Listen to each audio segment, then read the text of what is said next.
Well hello friends, myself Tanuj Sukija. Well आइए अब हम यहाँ पे ऑपरेटिंग सिस्टम सब्जेक्ट की यहाँ पे शुरुआत कर रहे हैं। राइट, ऑपरेटिंग सिस्टम जो कि बहुत ही इंपॉर्टेंट, बहुत ही इंटरेस्टिंग एंड बहुत ही स्कोरिंग सब्जेक्ट है आपका गेट पॉइंट ऑफ व्यू से। राइट, तो इसके क्वेश्चंस जो हैं आप यहाँ पे मिस करना अफोर्ड नहीं कर सकते, बिकॉज जस्ट इन केस अगर आप इसके क्वेश्चंस अटेम्प्ट नहीं करते हैं देन डेफिनेटली वहाँ पे आपकी रैंक, गेट एग्जाम में आपकी रैंक काफ़ी वहाँ पे गिर सकती है। तो इसके क्वेश्चंस अटेम्प्ट करना बहुत ज़रूरी है।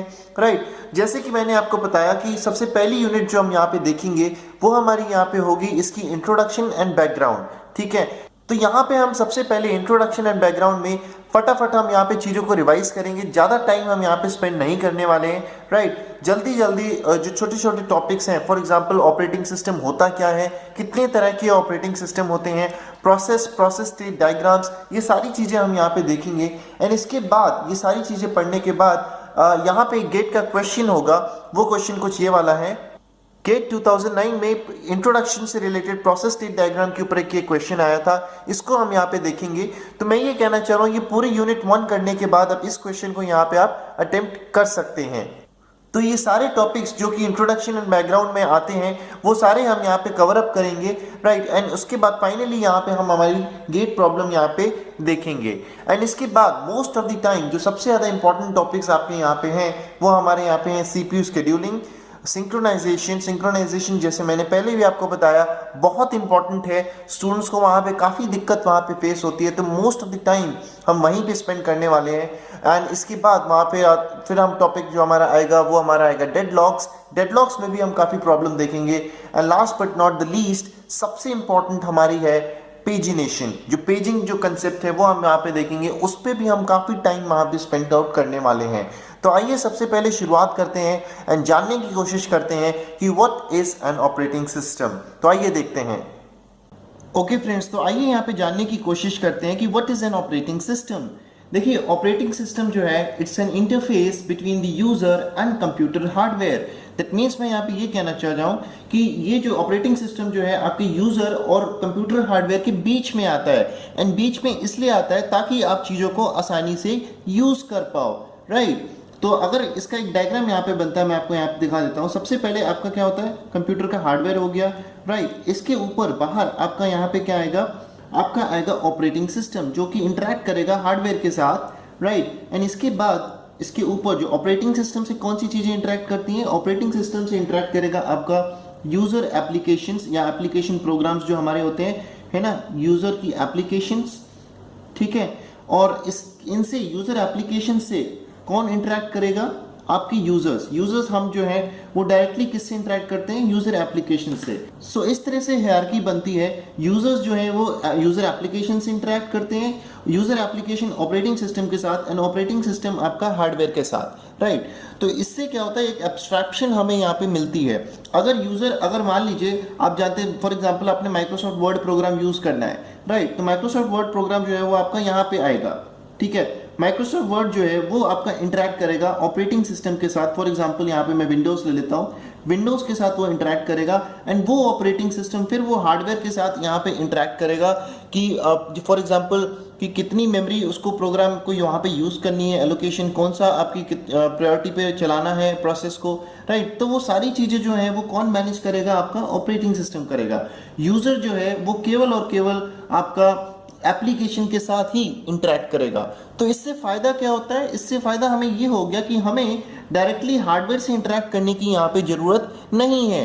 तो यूज़र जो है वो अपने मेन टास्क पे फोकस कर सकता है कि जो उसे काम करना था, जो उसे फंक्शनैलिटी अचीव करनी थी, उस पर फोकस कर सकता है, रेदर देन कि वो हार्डवेयर को डील करे कि उसे प्रोसेस को मेमोरी में लाना है, कौन सा रजिस्टर यूज़ करना है। ये सारी चीज़ें हेडिक जो हैं वो आपकी किसकी रहती हैं, ऑपरेटिंग सिस्टम की रहती हैं।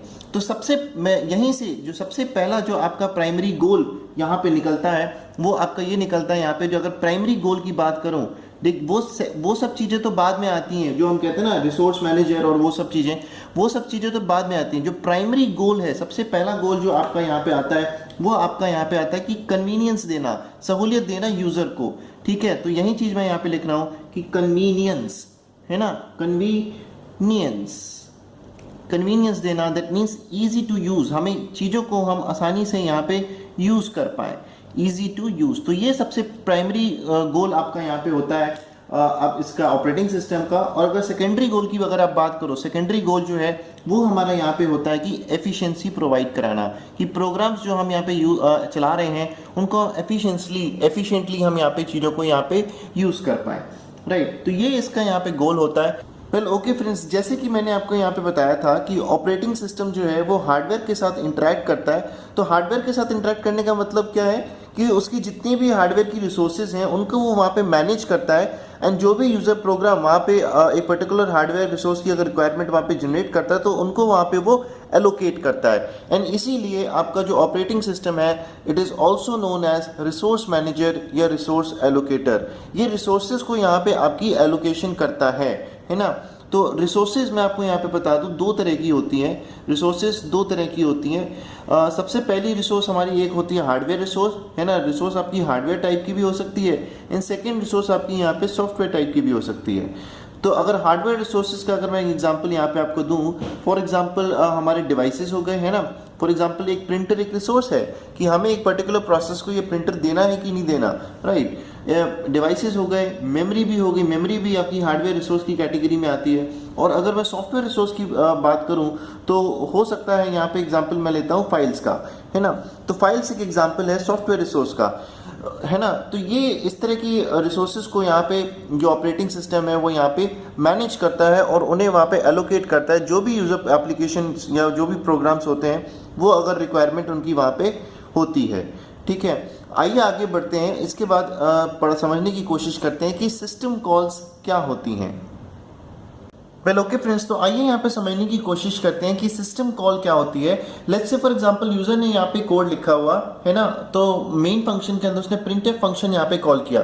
तो जब ये वाली लाइन एग्जीक्यूट होती है printf, तो बैक एंड में पीछे क्या होता है, जब ये लाइन एग्जीक्यूट होती है तो ये इंटरनली क्या करती है, एक राइट सिस्टम फंक्शन कॉल को यहाँ पे कॉल होती है, राइट सिस्टम फंक्शन कॉल होती है। और वो क्या करती है, वो in order to communicate with the monitor, right. यही चीज़ मैंने यहाँ पे लिखी हुई है कि अगर उसे मॉनिटर से कम्युनिकेट करना है तो वो क्या करता है, राइट सिस्टम कॉल को यहाँ पे कॉल करता है, राइट। तो सिस्टम कॉल बेसिकली होती क्या है, it's a request made by the user program. User program एक रिक्वेस्ट करता है, किसको करता है, ऑपरेटिंग सिस्टम को, in order to get any kind of service, right.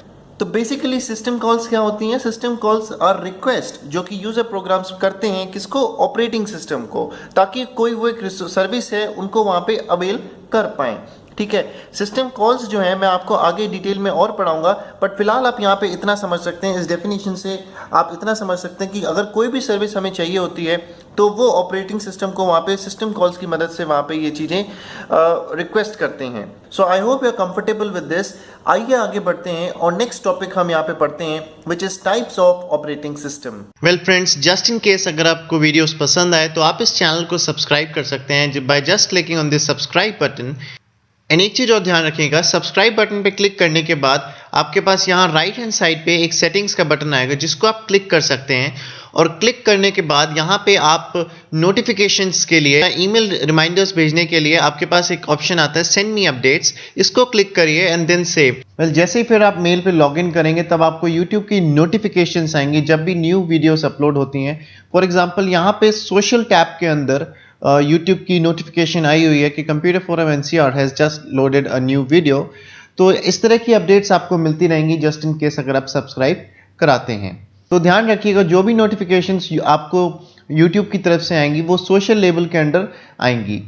And एक चीज़ मैं आपको यहाँ पे और बताना चाहूँगा कि जो भी लेटेस्ट वीडियोस हैं, जो भी न्यू वीडियोस हैं, वो मोस्टली हम ट्यूसडे इवनिंग 8 PM पे पब्लिश करते हैं। So do visit this channel regularly and yes, thank you so much for watching this videos.